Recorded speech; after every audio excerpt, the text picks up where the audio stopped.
तो हेलो दोस्तों, स्वागत है आपका आज के इस नए वीडियो में। तो आज इस वीडियो में हम लोग पढ़ने वाले हैं अध्याय 6 त्रिभुज कक्षा 10 गणित के थेल्स परिमेय के बारे में। तो थेल्स परिमेय जो है इसका नाम है आधारभूत समानुपातिकता परिमेय। तो चलिए इसमें हम लोगों को दिया क्या है और करना क्या है। तो चलिए आपको हम बता दें कि इसमें करना क्या है। तो जैसा कि इसमें हम लोगों को एक ट्रायंगल मतलब कि त्रिभुज दे दिया गया है जिसका नाम है ABC।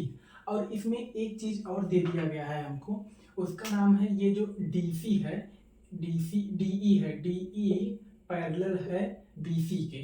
मतलब कि सीधे सीधे शब्दों में हम लोगों को एक त्रिभुज दे दिया गया है जिसका नाम है ए बी सी, और एक एक रेखा और दे दिया गया है जो ए बी को और तथा ए सी को समांतर, बीसी के समांतर, ए बी तथा ए सी को बीसी के समांतर, ये दोनों जो है समांतर क्रम में है। समांतर डी जो है काट रही है यहाँ पे डी और ई पे, मतलब कि ए बी और ए सी को एक रेखा डीई बिंदु पर बीसी के समांतर काट रही है। तो फिर हम लोगों को करना क्या है, इसमें हम लोगों को थेल्स परिमेय में ये करना है, ये जो सिद्ध करना है हमको एडी, ए और डी डी और बी का अनुपात जो है एडी अनुपाते बीडी, या फिर डीबी बोल दे, एडी अनुपाते डीबी बराबर किसके बराबर, एई अनुपाते ईसी के। मतलब कि जो हम लोग कह सकते हैं कि ये यहाँ से यहाँ तक की जो दूरी अनुपाते यहाँ तक की दूरी बराबर किसकी होनी चाहिए, यहाँ से और यहाँ तक की दूरी जो है कि अनुपात इन दोनों का बराबर होना चाहिए। तो इसके लिए सबसे पहले हम लोगों को करना क्या है, रचना करनी है। तो क्या रचना करना है, तो सबसे पहले हम लोगों को इसको, ये जो है यहाँ से इसको हम लोग ऐसे रचना करेंगे। क्या, यहाँ से C और D को इसको ले आके इसको एक रेखा से मिला देंगे। रचना करनी है, मतलब रचना चाहे हम लोग इसी ब्लू वाले से कर ले रहे हैं, परफेक्ट पता चलेगा। तो ये एक रचना हो गया, मतलब कि अभी हमने कुछ किया नहीं, सिर्फ हमने ये एक बिंदु D है और C को हमने मिला दिया है। अब और क्या करेंगे, इसमें एक रचना हम लोग कर ले रहे हैं।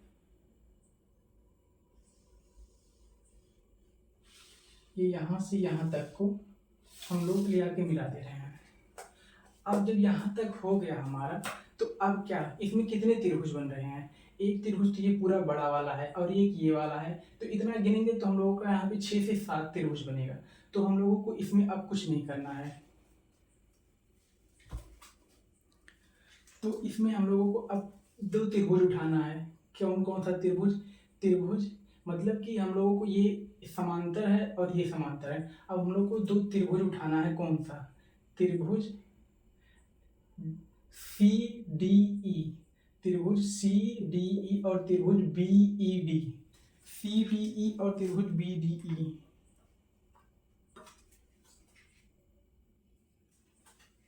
ये जो दोनों त्रिभुज है अब हम लोग को उठा लेना है। कौन कौन सा त्रिभुज है, त्रिभुज सी डी ई, चाहे बोले बी ई डी, तो 2 त्रिभुज हैं, इसको हम लोगों को ऐसे उठा लेना है। तो क्या लिखेंगे, त्रिभुज, तो पहले हम लोग इसको छोड़ देते हैं।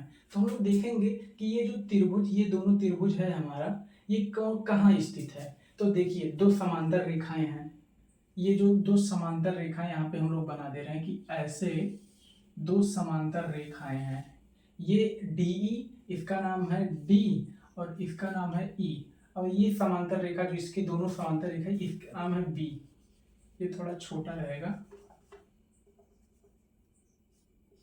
डी ई, और ये है सी। तो ये जो दोनों एक समांतर रेखाएं हैं जो समांतर क्रम में है। उसके बाद में अब त्रिभुज कौन सा बन रहा है, एक त्रिभुज बन रहा है हमारा बी ई डी, ये त्रिभुज एक बन रहा है। देखिए यहाँ से इसको छोड़ दीजिए, यहाँ से बी बी ई डी एक त्रिभुज ये बन रहा है हमारा। ये इतना जो हम बाकी जो है ये त्रिभुज ये बन गया, और एक त्रिभुज ये बन रहा है हमारा, ये वाला जो हम आपको दिखा रहे हैं, ये वाला। यहाँ से सी डी ई, यहाँ से सी डी ई, मतलब कि 2 त्रिभुज बन रहे हैं। तो ये जो ये त्रिभुज जो है हमारा, ये वाला और ये वाला, ये दोनों मतलब ये कॉमन है दोनों में। आप दो लोग देख रहे हैं ये कॉमन है, मतलब कि अब इसमें ये दोनों, अब ये दोनों को हम लोगों को क्षेत्रफल जो है इसका बराबर करना है। तो चलिए बराबर करते हैं। तो जो ये समांतर रेखा, ये समांतर रेखा, तो ये दोनों समांतर रेखाएं हैं। तो हम लोगों ने पिछले क्लास में पढ़ा है कि दो समांतर रेखाओं और आधार देखिए इन दोनों का सेम है। दोनों का आधार जो है, ये दोनों त्रिभुज कौन सा है? त्रिभुज बी, त्रिभुज B D B E, B D E लेते हैं, बी डी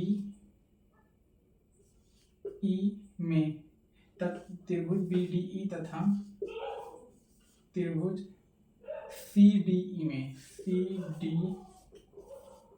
ई में क्या क्या, अब लोगों को दोनों क्षेत्रफल को बराबर दिखाना है। तो जो ये आधार है, आधार डी ई दोनों में उभयनिष्ठ है, डी ई बराबर डी ई जो है उभयनिष्ठ है, तो दोनों में है, उभयनिष्ठ है, दोनों में है। ये त्रिभुज देखिए दोनों में है। उसके बाद में हम लोग क्या देख रहे हैं कि ये जो है समांतर रेखाओं पे है। तो मतलब दो समांतर रेखाओं तथा एक ही आधार पर बनी दो त्रिभुजों का क्षेत्रफल बराबर होता है। ये पिछली कक्षाओं में हम लोगों ने पढ़ रखा है। जिसको नहीं समझ में आ रहा पिछली कक्षा का देखिए जाके, उसको परफेक्ट तरीके से आ जाएगा। क्योंकि देखिए दोनों समांतर रेखाएं हैं, तो इससे हम लोग क्या कह सकते हैं, ये तो देखिए उभयनिष्ठ है, तो हम लोग लिख सकते हैं, रचना करने पर हुआ है, मतलब कि हम लोग इसमें लिख सकते हैं त्रिभुज क्षेत्रफल, त्रिभुज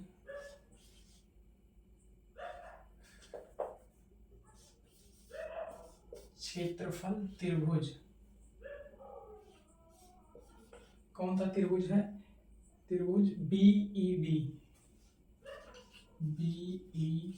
डी बराबर में क्षेत्रफल त्रिभुज सी डी ई। मतलब कि ये जो दोनों त्रिभुज का क्षेत्रफल बराबर हो गया, तो इसको हम लोग ले लेंगे समीकरण नंबर 1। ये हो गया हमारा समीकरण नंबर 1। अब इसको हम लोग और क्या करेंगे, अब इसमें एक मॉडिफाई और करेंगे, रचना करेंगे। तो यहाँ से लंब डालेंगे, ए पर एक लंब डालेंगे, यहाँ से मिलाएंगे डी पर। तो जब ए पर हम लोग एक लंब डालेंगे,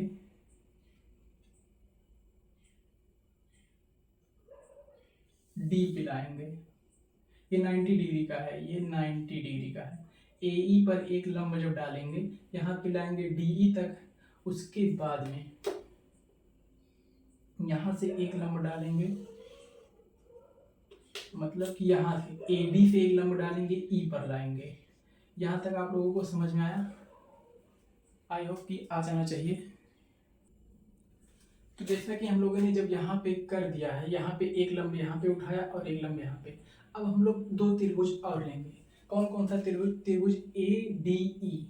तो कौन कौन सा त्रिभुज? क्षेत्रफल दोनों त्रिभुज ए डी ई और त्रिभुज B D E, A D E और त्रिभुज बी डी ई। तो इसमें दोनों का आधार हम लोग ये लेंगे, एक का आधार ए डी, एक का आधार बी डी। तो चलिए लेते हैं। तो क्षेत्रफल आप दोनों का अनुपात निकालेंगे, क्षेत्रफल त्रिभुज ए डी ई, त्रिभुज ए डी ई बटे में क्षेत्रफल ऑफ त्रिभुज ए नहीं बी डी ई, ये त्रिभुज बी डी ई। तो जब जैसा कि दो त्रिभुज का क्षेत्रफल का हम लोग अनुपात निकालेंगे, तो बराबर त्रिभुज का क्षेत्रफल होता है 1/2 आधार गुणे लंब। तो देखिए ये त्रिभुज, जैसे कि त्रिभुज ए डी ई, तो त्रिभुज ए डी का क्षेत्रफल क्या होगा? 1/2 आधार गुणे लंब बोले या लंब गुणे आधार। तो गुणे में क्या करेंगे, जैसे ये 2 हो गया हमारा 2, 1/2 आधार, आधार इसका है ए डी ई का आधार हम लोग क्या लेंगे, लंब इसी पे लगा है और इसी का लंब भी यही होगा, तो ए डी का लंब ये है आधार, आधार गुणे आधार है ए डी, तो ए डी गुणे में लंब, लंब है इस पे क्या, ए डी पे कौन सा लंब है, यहाँ पे हम लोग नाम दे रहे हैं, ये जो हमने लंब खींचा है इसका नाम दे रहे हैं एफ और इसका नाम दे रहे हैं जी, A B C D E F G. तो यहाँ पे हम लोगों का लंब क्या है, लंब है एफ ई और त्रिभुज क्षेत्रफल ऑफ त्रिभुज ए बी डी ई, ये जो त्रिभुज बी डी ई बन रहा है इसका क्षेत्रफल क्या होगा, 1/2 आधार गुणे लंब, आधार इसका क्या है, इसका आधार है बी डी और इसका भी लंब क्या है, इसको आगे जब बढ़ाया गया है इस रेखा पे लंब क्या है, लंब क्या डाला गया, यही ए बी तो डाला गया, ये रेखा पूरी सीधी है, चाहे हम यहाँ से लंब निकालें चाहे यहाँ से लंब निकालें, बात तो एक ही है। तो यहाँ पे एफ ई लंब इस पे भी है, एफ ई। अब यहाँ तक तो आपको बात समझ में आ गई होगी। अब जब यहाँ तक तो हम लोग आ चुके हैं तो आप लोग एक कॉमन चीज देख रहे होंगे कि यहाँ पे 1/2 कैंसिल हो रहा है, दोनों त्रिभुज के क्षेत्रफल का अनुपात है, और यहाँ पे एफ ई और एफ ई कैंसिल हो रहा है, तो यहाँ पे हमारा बराबर का निकल के आ रहा है, इसका जो अनुपात है ए डी बटे में बी डी, ये आप लोग देख सकते हैं कि ये हमारा दो चीज तो आ गया। तो अब इसको हम लोग ले रहे हैं इक्वेशन नंबर 2। अब इसी प्रकार हम लोग क्या करेंगे, एक और अब फिर से हम लोग त्रिभुज ए डी ई फिर से लेंगे, त्रिभुज ए डी ई, क्षेत्रफल ऑफ त्रिभुज ए डी ई, वही ए डी है, ये त्रिभुज सेम है, दोनों में कॉमन है, ए डी ई बटे में क्षेत्रफल ऑफ त्रिभुज एरिया ऑफ ट्रायंगल। अब की कौन सा त्रिभुज लेंगे, नीचे वाले में ये सी डी ई, अब की इधर का अनुपात निकालेंगे, सी डी ई, त्रिभुज सी डी ई। अब बराबर में इसके, अब क्षेत्रफल हम लोगों ने क्या पढ़ रखा है कि किसी त्रिभुज का क्षेत्रफल 1/2 आधार गुणे लंब, तो 1/2 एडीई का क्या है, एडीई का क्षेत्रफल क्या है, एडीई का क्षेत्र मतलब आधार जो है यही है हमारा ए डी ई, त्रिभुज यही है, देखिए ए डी ई। अब इसमें हम लोग पिछली बार जो है आधार क्या लिए थे, आधार एडी लिए थे, एडी, तो अब की बार हम लोग आधार एडी नहीं लेंगे, अब की बार हम लोग आधार लेंगे ए ई गुणे में, और लंब तक की हम लोग पिछली बार हम लोग लिए थे कि एफ ई था, अब की बार हम लोगों का जो लंब है जी डी रहेगा, जी डी। उसके बाद में अब हम लोग देख रहे हैं कि अब त्रिभुज कौन सा, नीचे कौन सा त्रिभुज है, सी डी ई। अब त्रिभुज सी डी ई का क्षेत्रफल क्या है, क्षेत्रफल होता है 1/2 आधार गुणे लंब, इसका आधार है हमारा क्या, पिछली बार हम लोग आधार लिए थे बी डी, अब की बार आधार लेंगे सी ई गुणे में। अब इसका क्या हो, इस पर भी देखिए ये रेखा आगे बढ़ाया गया है, इस पर कौन सा लंब है, इस पर लंब है हमारा डी जी, मतलब जी डी जी बोल देते हैं, यहाँ पे डी जी कर देते हैं, जी डी नहीं, डी जी। अब इस पर लंब क्या है, डी जी जो है लंब है डी जी।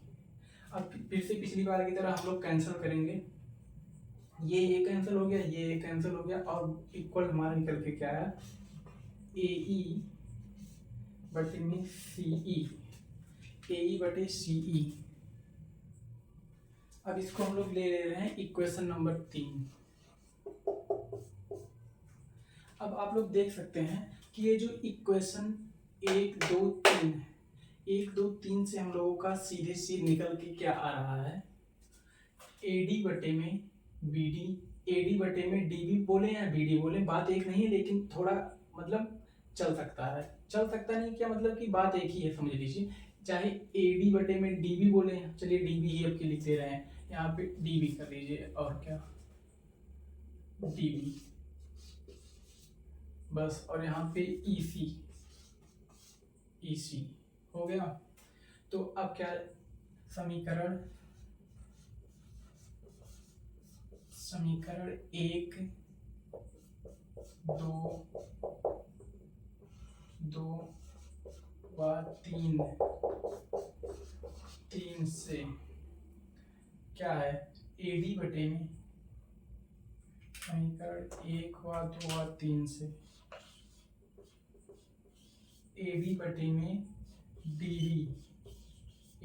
में DB बराबर में AE बटे में EC इति सिद्धम,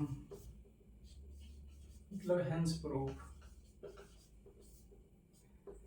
तो आई होप कि आप लोगों को समझ में आया होगा। तो बढ़िया ही है। अगर नहीं आया तो आप लोग थोड़ा और प्रयास करें समझने का। मिलते हैं अगली वीडियो में नए टॉपिक के साथ। तब तक के लिए राधे राधे। तो मतलब कि थेल्स परिमेय से हम लोगों का कहना क्या चाहता है। थेल्स परिमेय, यदि कोई त्रिभुज है, जैसे हमारा त्रिभुज ABC है, त्रिभुज ABC के आधार के समांतर, मतलब किसी त्रिभुज के आधार के समांतर, किसी त्रिभुज का आधार के समांतर खींची गई रेखा त्रिभुज के अन्य दो भुजाओं को बराबर अनुपात में विभाजित करती है। मतलब ये अनुपात मतलब इन दोनों का जो है अनुपात बराबर होगा इन दोनों के। मतलब AD बटे में DB बराबर होगा AE बटे में EC।